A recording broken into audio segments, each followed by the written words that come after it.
ciidamada militariga Soomaaliya iyo kuwa al-shabaab ayaa ku dagaalamay deegaan ka tirsan gobolka Hiiraan sida warkan uu noogu faahfaahinayo wariyahayaga Maxamed Cali Maxamed. wararka naga soo gaaraya duleedka magaalada Beledweyne ee xarunta gobolka Hiiraan ayaa ku soo waramaya in halkaasi uu ka dhacay dagaal sababay dhimasho dhaawac oo u dhaxeeyay al-shabaab iyo ciidamo ka tirsan militariga Soomaaliya oo ku socdaalaya inta u dhaxaysa degmooyinka Beledweyne iyo Maxaas ee gobolka Hiiraan. al-shabaab oo weerarka ku qaaday ciidamadan marka ay marayeen deegaan lagu magacaabo Oronto oo 50 kiiloomitir u jiro xarunta gobolka Hiiraan ee magaalada Beledweyne. Colonel Farax Kooshin taliyaha guutada shanaad ee ciidamada militariga Soomaaliya ee gobolka Hiiraan oo la hadlay idaacadda kulmiye ee magaalada Muqdisho ayaa waxa uu sheegay in dagaalkaasi ay ku dileen 3 xubnood oo ka tirsan al-shabaab isla markaana waxa uu intaasi sii raaciyay in meedadkooda saacadaha soo aadan ay ku soo bandhigi doonaan magaalada Beledweyne ee xarunta gobolka Hiiraan sidoo hadalka u dhigay. ciidankeena wax dhibaato uma gaarin dimonooyin waxbay dhigeen dagaalna way isku dayeen laakiin waa laga raayay waa la jibiyay meydkoodana mar dhow aan soo bandhigi doonaa hadii alla yidhi aniga hadda geerida la ii sheegay kulliba waa la soo bandhigi doonaa laakiin waxa la ii sheegay hubna in laga furtay meydkoodana magaalada hadda la keeni doona waa la soo bandhiga markii la soo bandhigo haddaan been sheego waa dhibaato mug maqlay aniga 3 qof shabaab ka dhintay iyo saraakiil dagaalku mar dhow soo kale sidii hore u dhacay meeshii xoogaa waxay noo jirtaa 50 kiiloomitir marka ciidamadii iyo ku baxay iyo titi way maqan yihiin waxaana la ii sheegay in meydkii meesha ku dhintay iyo hubkii laga furtay la soo bandhigi doono la soo wado waxa lagu magacaabaa Orotan Beledweyne waxa uu jiraa 50 kiiloomitir dhanka bariga ciidanku maxaasay ku socdeen Beledweyne ka baxeen marka maxaasay ku socdeen ciidamada la weeraray ayaa waxa ay ka ambaxeen magaalada Beledweyne ee gobolka Hiiraan iyagoo ku sii jeeda degmada Maxaas ee gobolka Hiiraan. saraakiisha qaar kamid ah oo aan la hadalna waxa ay noo sheegeen in khasaare uusan ka soo gaarin ciidamada militariga Soomaaliya dagaalkaas waxaase saraakiishu ay sheegeen in ciidamada socdaalkooda ay sii wateen. dhinaca kalena ammaanka magaalada Beledweyne ee gobolka Hiiraan ayaa aad loo adkeeyay wafuud caalami ah ayaana ku wajahan halkaas. wariyaheena Cabduqaadir Cumar Ibraahim oo Beledweyne jooga ayaan ka wareysanay. aad baad u mahadsan tahay iminkaan kula hadlayo waxaan ku suganahay garoonka diyaaradaha ee magaalada Beledweyne waxa ku sugan madaxda ugu sareysa maamulka Hirshabelle gudoomiyaha gobolka Hiiraan Yuusuf Axmed Hagar iyo dabageed madaxweynaha dowlad goboleedka Hirshabelle Maxamed Cabdi Waare saraakiilka kala socotay ciidamada Djibouti Itoobiya iyo sidoo kale kuwa Soomaaliya qaybtooda gobolka Hiiraan waxa la sugayaa wafuud goordhow la filayo inay ka soo degado garoonka diyaaradaha ee magaalada Beledweyne safiirada midowga Afrika ciidamada AMISOM ay ka joogaan gudaha dalka kulan ayaa la filayaa in uu ka dhaco gudaha magaalada Beledweyne kaasi oo looga arinsanayo ama looga doodayo amniga guud ee dalka iyo sidoo kale habka ay u shaqeeyaan ciidamada AMISOM sidoo kale waxa la adkeeyay amniga guud ahaanba ammaanka magaalada Beledweyne kontrolada ugu waaweyn ee magaalada ayaa ciidamo fara badan la dhigay kuwaasi oo si weyn u hubinaya amniga marka guud ahaanba magaalada Beledweyne maanta waxaa si weyn looga dareemayaa diyaar garowga wafuudda soo gaaraysa saacadaha nagu soo aadan. aad iyo aad ayuu mahadsan yahay wariyahayaga magaalada Beledweyne Cabduqaadir Cumar Ibraahim ayuu kaasi ahaa oo nooga waramayay ammaanka magaalada Beledweyne oo aad loo adkeeyay iyadoo halkaasi saacadaha soo socda ay gaari doonaan wafuud caalami ah. aqalka sare ee Soomaaliya ayaa sheegay in xal laga gaaray khilaafkii u dhaxeeyay dawladda federaalka ee Soomaaliya iyo madaxda maamul goboleedyada. warkan waxa faahfaahinaya wariyahayaga Cumar Maxamed Soomane. guddigan gaarka ah ee golaha aqalka sare ee baarlamaanka federaalka Soomaaliya oo in muddo ku howlanaa dhexdhexaadinta khilaafkii u dhaxeeyay dawladda federaalka Soomaaliya iyo dawladaha xubnaha ka dawladda dhexe ayaa shir jaraa'id oo ay maanta ku qabteen xarunta golaha aqalka sare ee magaalada Muqdisho waxa ay ku dhawaaqeen in xal laga gaaray khilaafkii in muddo soo jiitamayay ee hakadka geliya wada shaqayntii ka dhaxaysay dawladda Soomaaliya iyo maamul goboleedyada dalka. senator Cabdiraxmaan Sheekh Maxamed Faroole oo ah gudoomiyaha guddiga aqalka sare ee ku howlana hawshan ayaa warbaahinta u sheegay in natiijadan ay ku timid dadaal dhaxalgal ah oo ay bixiyeen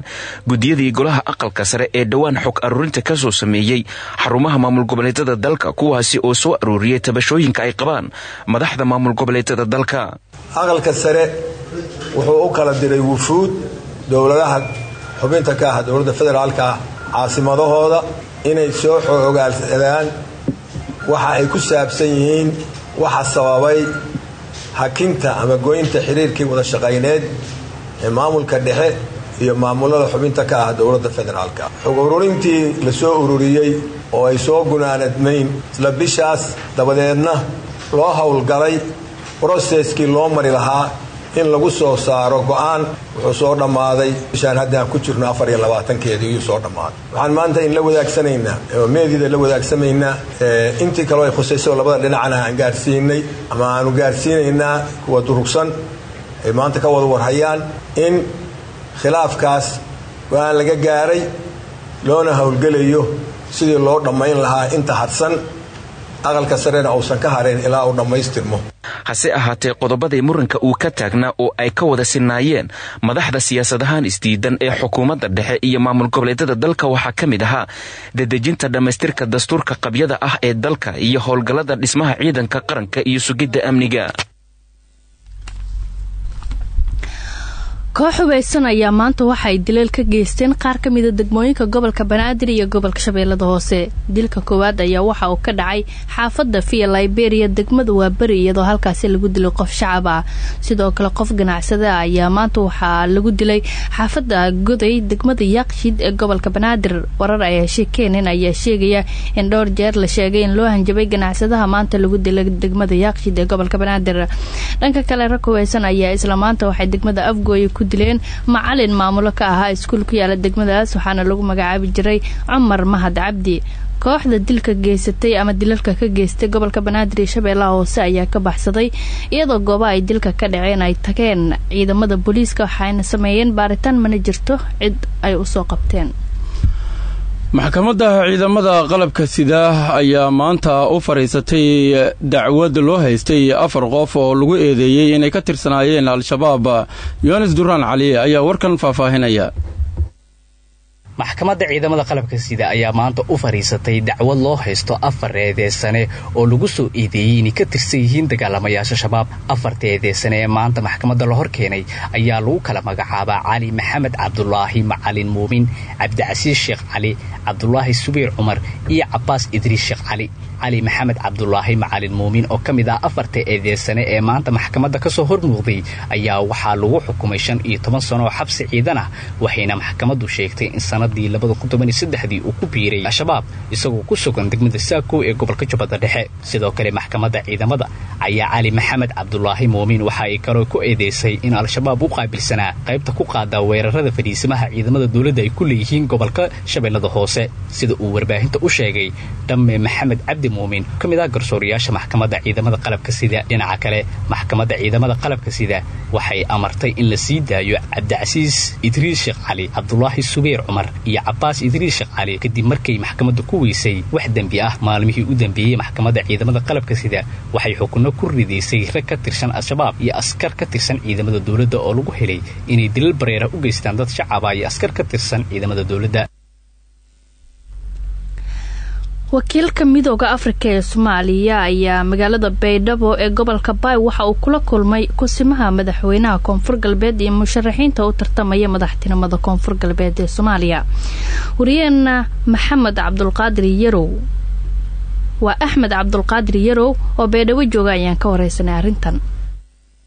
aad ma maasantay kulankan wuxuu ahaa kulan si wada jir ah ay u qaateen musharaxiinta u taagan qabashada xilka madaxweynaha Koonfur Galbeed Soomaaliya iyo wakiilka midowga Afrika oo qaabilsan arrimaha Soomaaliya Francisco Maderi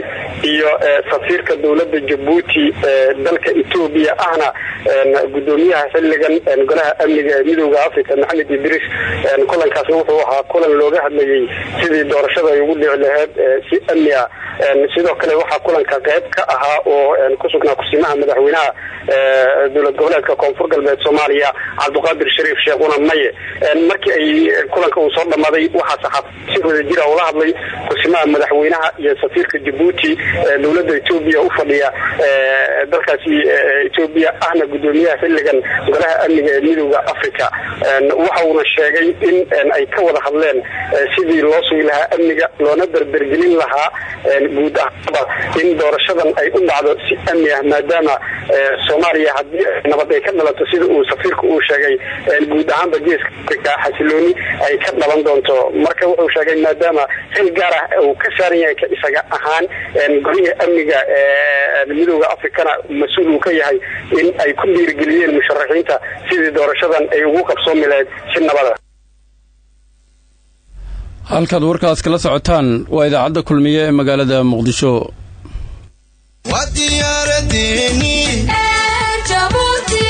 duulimaad raaxa leh degdegsiimaya ammaano Air Djibouti u doono.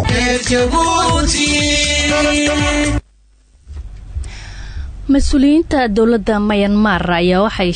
waxay sheegeen inay qabteen dooni 93 ruux oo kamid ah muslimiinta Rohingya kuwaas oo qorsheynayay inay gaaraan dalka Malaysia. doonidan oo ay qabteen ciidamada badda ee Myanmar ayaa waxay sheegeen in ay ka timid kaam ku yaala magaalada Sidwe ee caasimada u ah gobolka ay muslimiintu ku badan yihiin ee Rakhine.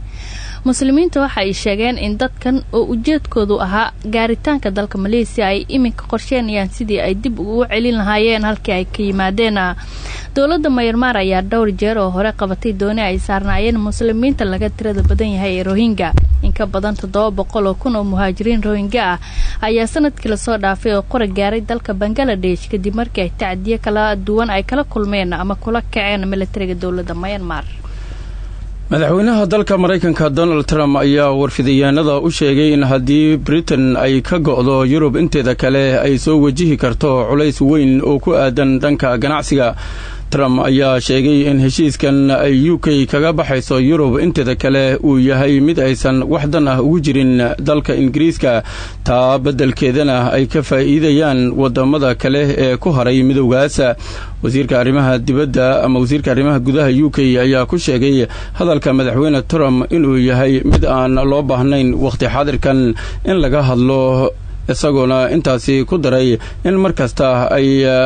caqabad ka taagnayd wada xaajoodyada ganacsi ee kala dhaxeeya dawladda Mareykanka. 2 maalin ka hor ayay ahayd markii ay midowga Yurub u codeeyeen qorshihii ay wadatay ra'iisul wasaare Theresa May ee ku aadanaa ka bixitaanka midowga Yurub ee dalka UK.